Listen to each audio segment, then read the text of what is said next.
My name is Christian Ray, and I moved halfway across the country to build a blacksmithing forge from the ground up so that I could be part of the centuries-old tradition of making beautiful and lethal masterpieces out of metal.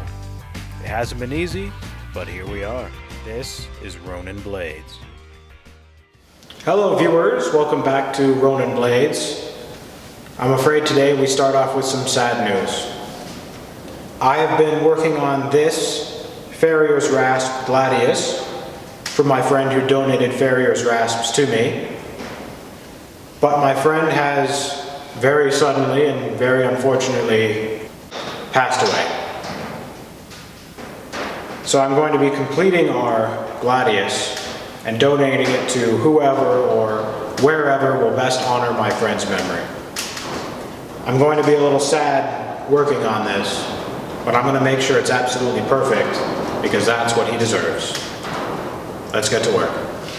Putting my sadness aside, I get the forge lit and get to drawing out. Last time it took me all day to draw out our billet, so this time I'm not taking any half measures, literally. I'm forging everything down twice as much as I think I should.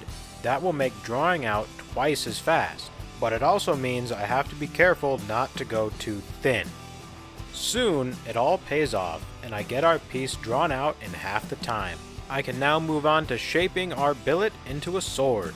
Now you might be thinking, how is he getting this whole thing drawn out and shaped in one day? Last time it took him all day just to draw it out halfway.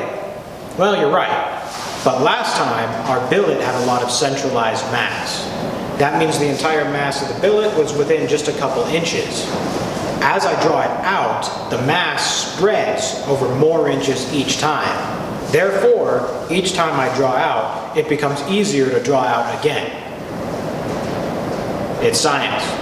I use some of this good old science to get our tang defined.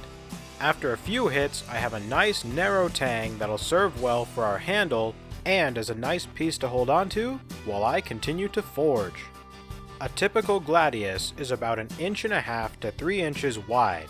I check both sides as I go to make sure they're not too thin, and then square up the whole thing before moving on to the tip.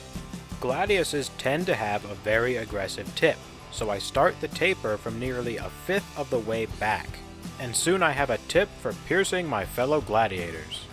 I then bevel in a diamond cross-section, and as always use our lighter square hammer to even out our hammer marks. And then we are done for the day.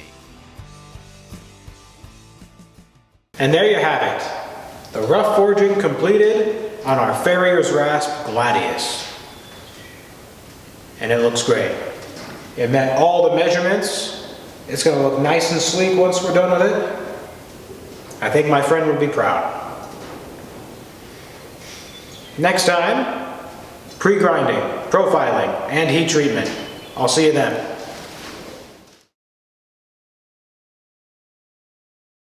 Ha! The fun one.